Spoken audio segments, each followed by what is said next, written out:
और अब खबर जयपुर से है, जहां पर सरकारी स्कूलों के विद्यार्थियों को मिली बड़ी राहत। अब स्कूलों के माध्यम से विद्यार्थियों के आधार नामांकन व अपडेट कराए जाएंगे। प्रदेश के सभी 295 ब्लॉक्स में अब ये आधार एनरोलमेंट किट मिलेगी।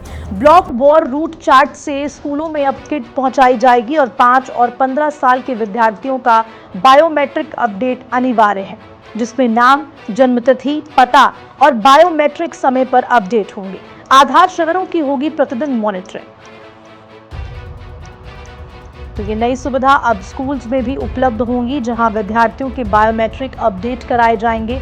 जो भी आधार से जुड़ी हुई इंफॉर्मेशन है उसे अपडेट कराया जाएगा। स्कूलों के माध्यम से बच्चों के आधार नामांकन अपडेट कराए जाएंगे। तो ये प्रदेश के सभी 295 ब्लॉक्स में मिलेगी आधार एनरोलमेंट किट।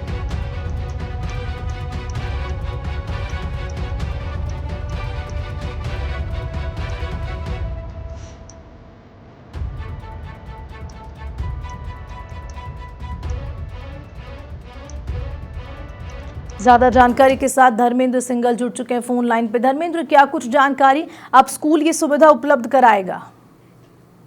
देश के जो सरकारी स्कूल है उसमें जो बच्चे पढ़ते हैं उनके लिए आधार अपडेट होना जरूरी है। आधार में देखिए जानकारी, जन्म तिथि है, एड्रेस है, माता पिता का नाम है, उसको अपडेट करना जरूरी है। और खास करके बायोमेट्रिक, तो उसको लेकर अब ये कवायद नहीं शुरू की गई किस कवायद ने कि अब स्कूलों में ही उनके आधार में जो अपडेट हो वो यहाँ पर होगा। 5 से 15 साल के जो बच्चे हैं उनका जो अपडेट होगा उसको लेकर के यहाँ पर जो है तैयारियां शुरू हो गई है। प्रदेश के 295 जो ब्लॉक है वहाँ एनरोलमेंट किट अब भेजी जा रही है, ताकि वहीं पर उनको आधार की सुविधा जो है बच्चों को मिल सके। और कहीं न कहीं इससे जो बच्चों के नाम है, जन्म तिथि, पता है, बायोमेट्रिक है, वो समय समय पर अपडेट यहाँ पे होते रहेंगे। और साला दर्पण से जो सरकारी पोर्टल का डेटा है वो यहाँ पे कह सकते सही अपडेट होगा, तो कहीं से इसका फायदा विभाग को भी मिलेगा और बच्चों को भी जो है जानकारी सही यहाँ पे मिल सकेगी।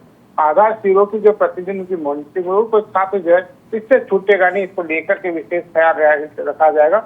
और राज्य शिक्षा परिषद के जो अतिरिक्त आयुक्त अशोक बरगड़ा, उन्हें इसे लेकर के उसको जो है दिशा निर्देश सभी स्कूल के जो प्रधानाचार्य उसको जो जारी कर दिए, ब्लॉक स्तर पर जो जारी कर दिए। और अब जल्दी ही इस काम की शुरुआत हुई। हालांकि पहले भी इस तरह की कवायद शुरू की गई थी, लेकिन जो मशीनें थी वो यहाँ से दूसरे प्रदेश में भेज दी गई, तो कहीं से उसमें घोटाला होगा। देखना होगा कि इस बार जो कवायद शुरू की गई उसमें कहीं किसी तरह की कोई गड़बड़ नहीं हो, उसको लेकर के किस तरह की मॉनिटरिंग होगी वो देखने लायक बात होगी।